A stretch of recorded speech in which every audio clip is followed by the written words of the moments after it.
Hello guys, मैं मुर्तजा आलम आपका फिर से वेलकम करता हूं अपनी इस वीडियो में। और उम्मीद करता हूं आप सब अच्छे से होंगे, मजे से होंगे और अपनी अपनी तैयारी को बढ़िया से कर रहे होंगे। आज का हमारा टॉपिक है क्लास 12 के कॉमर्स वालों के प्रैक्टिकल से रिलेटेड है। टॉपिक है पैकेजिंग। ये प्रोजेक्ट मिला है आप लोगों को। पैकेजिंग आज से नहीं, ये पैकेजिंग आज से नहीं, हजारों साल से ये चीज चला आ रहा है। ऐसे एविडेंस मिले हैं जिनसे पता चलता है 3000 BCE कैसे लोग अपने चीजों को पैक किया करते थे, किस तरह से सेफ रखा करते थे। इनसे हमें पता चलता है कि ये पैकेजिंग का काम जो है ये आज से नहीं बल्कि सदियों से चला आ रहा है। आइए पहले तो हम ये जान ले कि पैकेजिंग है क्या। जैसे यही मार्कर है, इस मार्कर को भी मैं अगर खरीदने जाऊंगा तो मुझे ये मार्कर किसी न किसी पैकिंग में मिलेगा। इसके ऊपर पॉलिथीन लिपटी हुई मिलेगी, प्लास्टिक की थैली, और उसके बाद ये एक कार्टून बॉक्स में होगा। तो ये पैकेजिंग ये है। पैकेजिंग एक तरह का एक्ट है जो डिजाइनिंग का काम है। किस चीज का? तो उस किसी भी प्रोडक्ट के कंटेनर का, उसके रैपर का। बच्चे टॉफी वगैरह खाते, चॉकलेट खाते हैं, तो रैपर को उस तरह से डिजाइन किया जाता है। और डिजाइन भी इस ढंग से किया जाता है कि वो अट्रैक्टिव लगे, लोगों को पसंद आए, लोग उसकी तरफ अट्रैक्ट हो, कस्टमर उसकी तरफ अट्रैक्ट हो। आइए अब एक तरफ से इनके बारे में जानते हैं, पैकेजिंग के बारे में। सबसे पहले तो व्हाट इज पैकेजिंग? अगर इसका जवाब देना हो तो हम बोलेंगे the act of designing and producing the container और wrapper of product is refer to as packaging. इसमें कई तरह की बातें आ रही हैं। डिजाइनिंग यानी पैकेजिंग को इस तरह से डिजाइन किया जाए जो अट्रैक्टिव लगे, जो लोगों को अपनी तरफ अट्रैक्ट करे। प्रोड्यूस किया जा रहा है किस चीज का? कंटेनर या रैपर। जिस रैपर जिसमें लपेट के प्रोडक्ट को कस्टमर को दिया जाता है वो रैपर, उसे डिजाइन करना, प्रोड्यूस करना, या कंटेनर, डब्बा, बोतल वगैरह जिसके अंदर कोई प्रोडक्ट हम रखते हैं बेचने वाले। तो ये जो काम है इसी को पैकेजिंग कहा जाता है। इसे मैं रिपीट कर रहा हूं, the act of designing and producing the container or wrapper of product is referred to as packaging। अब पैकेजिंग क्या किसी प्रोडक्ट में एक ही बार होता है या कई बार होता है? फॉर एग्जाम्पल, इस मार्कर को बनाया गया फैक्ट्री में, तो बनाते ही सबसे पहले इसके ऊपर प्लास्टिक की शीट चढ़ा दी गई। फिर उसके बाद क्या काम खत्म हो गया? नहीं। इस तरह के कई मार्कर मिलाकर एक बड़ा ग्रुप बनाया गया और उसे एक छोटे से बॉक्स में पैक किया गया। फिर उस बॉक्स, तरह के कई बॉक्स को ट्रांसपोर्टेशन के हिसाब से एक बड़े से कार्टन में डाला गया ताकि उसे ट्रांसपोर्ट करने या स्टोरेज करने में आसानी हो। तो हम देख रहे हैं यहां अलग अलग लेवल पे पैकेजिंग हो रही है। तो पैकेजिंग के 3 लेवल्स हम देखते हैं। Levels of packaging. Number 1, primary level, the immediate container of a product such as tube of paste और क्रीम। जैसे हम टूथपेस्ट देखते हैं तो टूथपेस्ट को सबसे पहले जिस कंटेनर में फिल किया गया वो उसका इमीडिएट पैकेजिंग है। तो इस तरह के पैकेजिंग को, जो प्रोडक्ट, जैसे टॉफी बनाया गया, टॉफी के ऊपर एक टॉफी दूसरे से चिपके नहीं तो उसके ऊपर नॉन स्टिकी पेपर लगा दिए जाते हैं। तो ये प्राइमरी पैकेजिंग के अंदर आता है। अब उसके ऊपर और भी होना है। दूसरा है secondary stage, additional layer of protection that are kept until the product is being used. अब उस पेपर के ऊपर भी एक अट्रैक्टिव रंग बिरंगा ढंग का रैपर लगाया जाएगा ताकि बच्चों को टॉफी अच्छी लगे, देखने में खूबसूरत लगे, लोग अट्रैक्ट हों उसके ऊपर, और वो तब तक रैपर रहता है जब तक कि उस प्रोडक्ट को यूज नहीं किया जाता है। इसी मार्कर का जब तक वो बॉक्स बिका नहीं है तब तक वो उस छोटे से बॉक्स में है, और जैसे ही कोई खरीद कर ले आया, यूज करने लगा, तो उस बॉक्स से निकाल लिया। तो ये आता है सेकेंडरी लेवल का additional layer of protection that are kept until the product is being used। Toothpaste भी हम निकालते हैं तो वो एक ट्यूब जो है एक पेपर के बॉक्स में होता है, उस बॉक्स से तब निकाला जाता है जब उसे यूज किया जाता है, बिक जाता है, तब उसे खोला जाता है, तब तक वो उसी में सेफ रहता है। तो ये कहलाएगा सेकेंडरी लेवल का पैकेजिंग। अगला है ट्रांसपोर्टेशन लेवल का पैकेजिंग, ट्रांसपोर्टेशन और स्टोरेज में जो हेल्प करते हैं। Transportation level, the packaging that protect the product and help with the transportation and storage such as big cartons. अब एक एक मार्कर को ले जाके तो नहीं रखा जा सकता, एक छोटे छोटे डब्बे को तो नहीं ले जाके रखा जा सकता है। अब ऐसे ऐसे छोटे छोटे कई सारे बॉक्स एक बड़े से कैरोगेटेड कार्टन बॉक्स में आएंगे। वो ऐसा इसलिए उसको पैक किया जाता है ताकि ट्रांसपोर्ट करने में, एक जगह से दूसरी जगह ढोकर ले जाने या स्टोर करने में आसानी हो। तो ये कहलाता है ट्रांसपोर्टेशन पैकेजिंग। तो ये 3 लेवल्स पे पैकेजिंग होते हैं। अब है कि पैकेजिंग के काम क्या है, क्यों पैकेजिंग किया जाता है, क्यों, इसके पीछे रीजन क्या है। तो इसके कई सारे फंक्शंस हैं। Number 1, product identification. हम उस देश में रहते हैं जहां लोग ऐसे भी बोलते हैं, जाओ नीली गोली ले लो बुखार उतर जाएगा, पीली गोली ले लो सर्दी चली जाएगी। लोग कलर से बताते हैं, उस गोली का नाम नहीं बता रहे हैं बल्कि उसके कलर से वो आइडेंटिफाई कर रहे हैं। तो पैकेजिंग प्रोडक्ट को आइडेंटिफाई करने के भी काम आता है। Product could be easily identified by its shape, design and color by customers।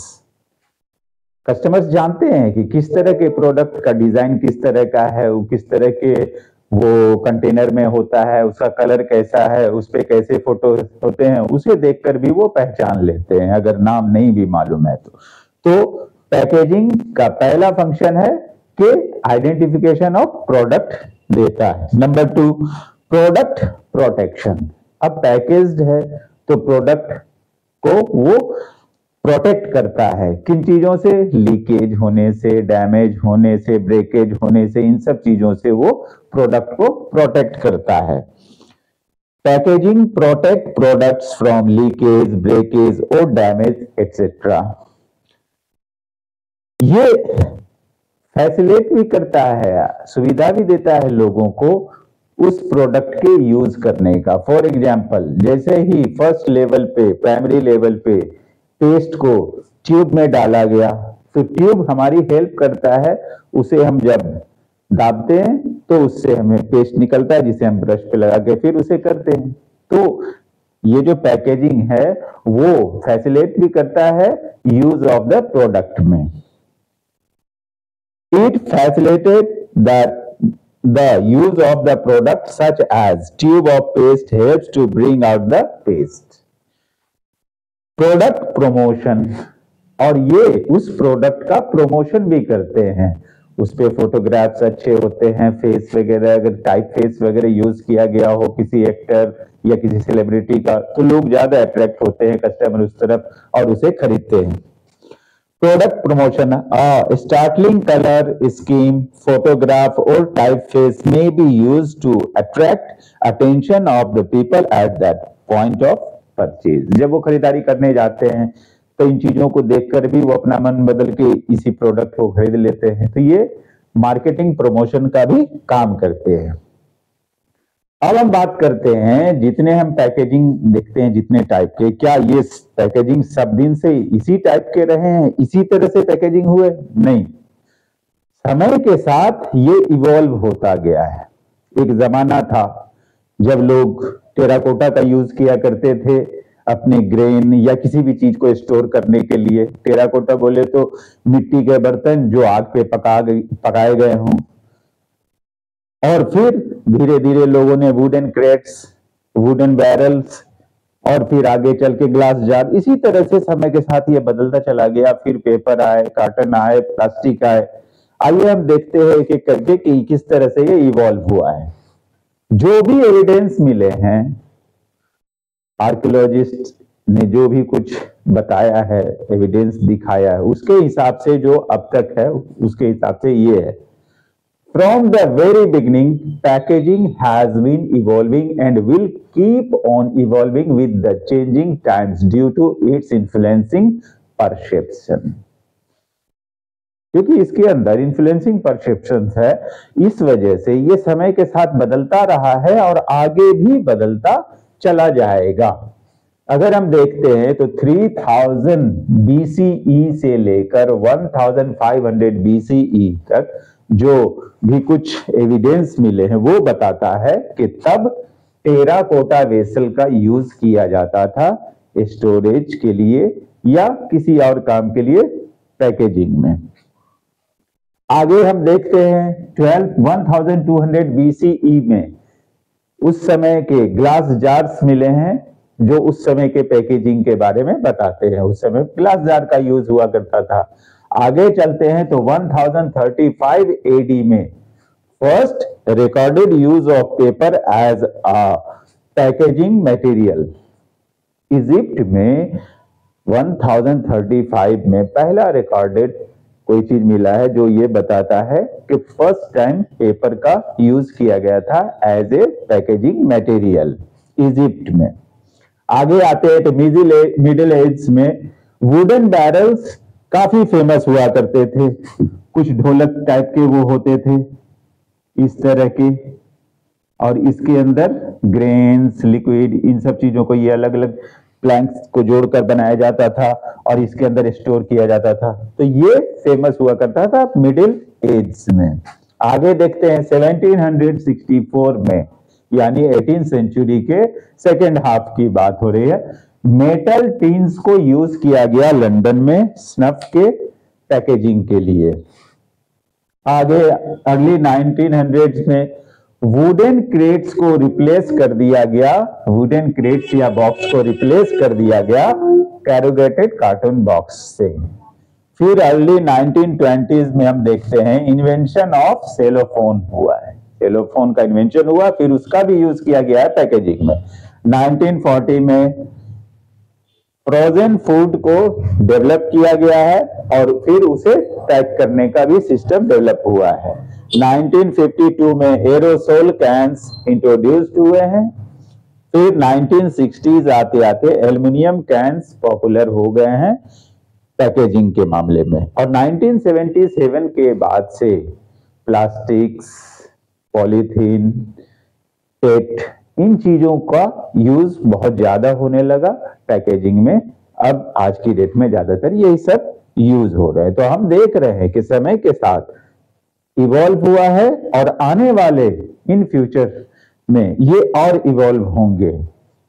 अब आगे सवाल ये आता है कि पैकेजिंग ऐसे ही नहीं हो जाएगी किसी भी प्रोडक्ट की, उसके पीछे खर्च लगेगा, कॉस्ट आएगा। तो ये कॉस्ट ऑफ पैकेजिंग कौन बेयर करेगा, कौन झेलेगा इसे? ऑब्वियसली जो उस प्रोडक्ट को खरीदेगा ये सारा कॉस्ट उसी को बेयर करना पड़ेगा। Cost of packaging, other than the cost of manufacturing the package, the type of pack also influence the cost of storage and transportation. किस तरह का प्रोडक्ट को हमने पैकेजिंग दिया है, किस तरह के पैक में है वो, इससे उसके स्टोर करने और उसके ट्रांसपोर्टेशन पे भी असर होता है। अगर वो साइज में काफी बड़ा है तो ज्यादा स्पेस घेरेगा, ट्रांसपोर्टेशन का कॉस्ट बढ़ेगा, स्टोरेज का कॉस्ट बढ़ेगा। ज्यादा वेट का है तो भी उसका कॉस्ट बढ़ेगा। तो उसके टाइप से उसकी कॉस्टिंग पे असर पड़ता है। The type of container or package can also increase the cost due to high spoilage, more space, greater weight or breakage, etc. तो पैकेजिंग पर जो भी कॉस्ट आता है वो कॉस्ट मैन्युफैक्चरिंग के कॉस्ट में जुड़ता है, और जो भी प्रोड्यूसर है वो सारा कॉस्ट कस्टमर से लेता है। तो पैकेजिंग के जो भी कॉस्ट हैं वो बियर करते हैं उसके कस्टमर ही, अल्टीमेटली कस्टमर को ही सारा देना पड़ता है पैसा। अब हमने देखा कि पैकेजिंग क्या है। पैकेजिंग के 3 लेवल्स हैं, primary, secondary and transportation level. Primary level पे इमीडिएट पैकिंग कर दी जाती है, सेकेंडरी लेवल पे उसे एडिशनल लेयर ऑफ पैकेजिंग दिया जाता है, ट्रांसपोर्टेशन लेवल पे ट्रांसपोर्टेशन या स्टोरेज के हिसाब की पैकेजिंग दी जाती है। आगे है फंक्शंस। ये प्रोडक्ट को आइडेंटिफाई करने के भी काम आता है, प्रोडक्ट को प्रोटेक्ट करने के भी काम आता है, ये प्रोडक्ट को ये यूज करने की फैसिलिटी भी देता है, और साथ ही प्रोडक्ट को प्रमोट करता है, उसकी मार्केटिंग प्रमोशन के लिए भी यूज होता है। समय के साथ इसमें काफी इवोल्यूशन हुआ है। 3000 BC से लेके आज की डेट तक हम देखते हैं तो पैकेजिंग के फील्ड में बहुत तरह का बदलाव आया है। समय के साथ लोगों ने पैकेजिंग मटेरियल में भी बदलाव किया है, उसके तरीके में भी बदलाव किया है, और समय के साथ डिजाइन भी बदले हैं। आगे हम देखते हैं तो ये सारा खर्च जो है वो जाता है किस पे? कस्टमर पे ही जाता है, और ये सारा खर्च कस्टमर को ही बेयर करना पड़ता है। कंक्लूजन हम क्या निकालते हैं इन सब का? Scope of marketing of products has increased due to new innovation of their packaging. Packaging आज की डेट में ये देख के किया जाता है कि ज्यादा से ज्यादा लोगों को अट्रैक्ट किया जा सके, तो मार्केटिंग के स्कोप भी बढ़े हैं पैकेजिंग की वजह से। आगे increased cost of packaging increase the cost of product. Packaging पे जितना ज्यादा खर्च होगा उस प्रोडक्ट का कॉस्ट उतना ही ज्यादा बढ़ता चला जाएगा। So due care should be taken while planning the nature and type of the packaging. इसलिए ये जरूरी है कि जब भी टाइप ऑफ पैकिंग की प्लानिंग की जाए तो उस वक्त काफी ध्यान रखा जाए। प्रोडक्ट पे उसका सारा कॉस्ट आएगा तो ये जरूर देखा जाए कि उस कॉस्ट को लोग बेयर करेंगे या नकार देंगे। इन बातों का ध्यान रखना बहुत जरूरी है। आई होप आप लोगों को इन बातों से काफी फायदा मिलेगा और आप लोग अपने इस प्रैक्टिकल के प्रोजेक्ट को जल्दी से पूरा करेंगे।